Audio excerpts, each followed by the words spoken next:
Welcome back, friends. I mean, this, as you know, we're an equal opportunity channel, so no hero is going to be left unsung. And today we're going to focus on Giannis Antetokounmpo, the leader, really, and the heart of the Milwaukee Bucks during this amazing NBA Finals season. You're not going to miss it because you're going to want to hear his words about what he does and what he takes in terms of his mental preparation and mentality. And then we're going to approach it from a psychiatric or psychological perspective on what are the things that we can learn and kind of draw from this that can help you in your own life. So you'll want to stay tuned for this awesome episode. All right, friends, we're back, ready to listen to the floor general for the Milwaukee Bucks, Giannis Antetokounmpo. Let's see what he has to share with us about his mentality and how he does what he does. You know, obviously being in the bubble, we were away from our families. We were like in a hotel. We went from the court back to the hotel, from the hotel back to the court. And now we have a chance to, just explore our minds and, get away from basketball, even though for 1 day, 2 days, be around our families, be around our kids. And that helps a lot. Obviously, there's a lot of pressure on everybody. I really like what Giannis had to say there, and he highlighted a couple of really great things. I'm going to focus on one that hopefully you can kind of take away with you too, which is he mentioned really trying to find time and making time with family. That feeling in a bubble. Obviously, this is him talking about the time when they physically were in a bubble and kind of in quarantine. But I think many of us find ourselves maybe hunkered down with work and at times kind of consumed by that schedule where it just seems like there's barely any light left in the day to connect to the people that you love. But you heard him say it, but he made that time, even if it was, just a little bit of time here or there or just a couple of days.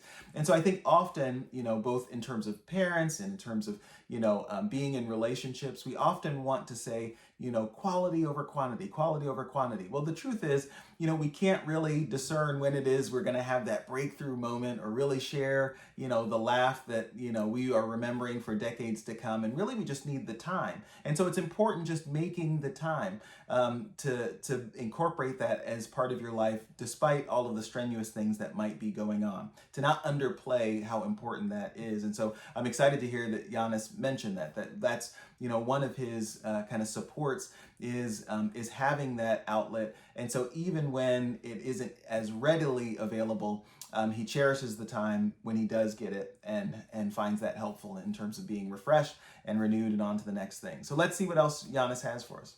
There's a lot of pressure on everybody, on the Miami Heat, us, players, coaches, fans, organizations. But at the end of the day, we gotta enjoy what we do, because at the end of the day, one day we're not gonna be able to do it no more. That's the approach I take. Try to have fun. Try to go out there, compete as much as possible, and when I go back home, I'm okay with myself. And for me, that's takes the pressure away. So I like what Giannis had to say there too about finding joy, right? Finding happiness, being grateful for where he is. And so again, I think it's as someone who sees people who are kind of competing at really high levels. People often, when we look at them, we can sometimes start to think, well, of course they're having the most fun in the world. I mean, they're on television and they're in the news and they're and all of these things, and so actually it can really add up. And the nature of the amount of discipline it takes for them to do it right day in and day out can feel really arduous. The fact that they're running up and down the court and lifting weights and staying conditioned, a lot of that is really draining on the body. And so what did you hear him say? I look forward to finding happiness, right? And so isn't that really great too? And that's something that we can apply in our own lives, that even in the good things that we do, even in the things that we usually find enjoyable, there are parts of everything that require some work, some discipline that just aren't so fun. And so it does take a little bit of extra effort to find the joy, to find the happiness, to find the goodness there. And one of the ways that we know that people are able to do that is by gratitude.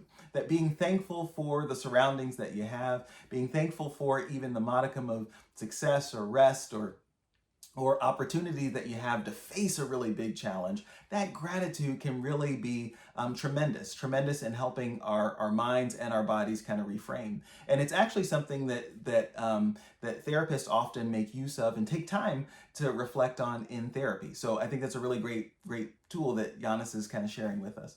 Let's see what else he has for us. At the end of the day, I've said this in the past, like pressure is earned. Um, if you feel pressure and that you feel like you have a lot of anxiety going to a game. At the end of the day, you earn that. You earn having that pressure. You earn that having that anxiety because if you're not good in what you do, there's not gonna be no pressure. So that's the approach I take. Obviously it's a little bit easier this year than last year. Um, Being in the bubble, this year we have the opportunity to sleep in our beds, be around our friends, be around our family, be in our own practice facility, play in front of our fans, have 15,000 people, whatever the case might be, cheering for you. So it takes a little bit the toll and the pressure away for a second. But at the end of the day, this. Good.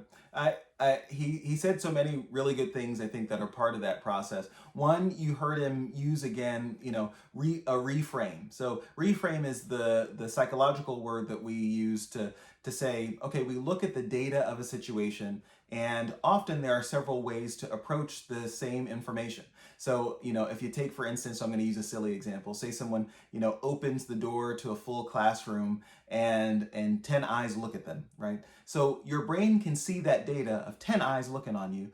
And one brain that's maybe anxious or nervous can say, "Ah, they're all judging me. I shouldn't have worn these clothes. I should have brushed my teeth a third time. I should have worn different shoes." But another brain might say, "Oh, they're just distracted and that door happens to be squeaky. Maybe they have a little bit of ADHD and they happen to notice me," right? Both brains saw the same information, but one took maybe a more positive approach to interpreting the data and one a really negative one.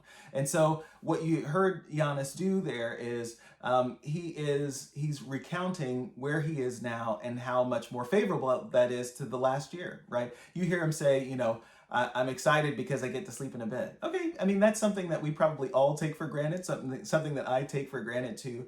But he's taking the data of the situation, and then rather than analyzing it just in the moment, right, where he could say, and I'm still missing as much, freedom as I otherwise would in my hometown or the freedom that I would experience somewhere else. He's taking the long vision of actually, there are some improvements from last year to this year that I can appreciate that's different about this moment. And then I'm going to use that to actually fuel that level of gratitude. And again, if you were listening to the last part of the segment, that gratitude is what opens the door for finding happiness in the situation or circumstance that you find yourself in. So again, guys, I hope that you found this to be helpful. I think often, we're hearing our athletes and they're reflecting on their own experiences, but sometimes they're really injecting some helpful principles too that are attributes that if we practice them or put them on too, they can help us to be more successful in our daily lives, whatever the task and whatever the routine. I appreciate you hanging with me. Hopefully you found this to be helpful in this series.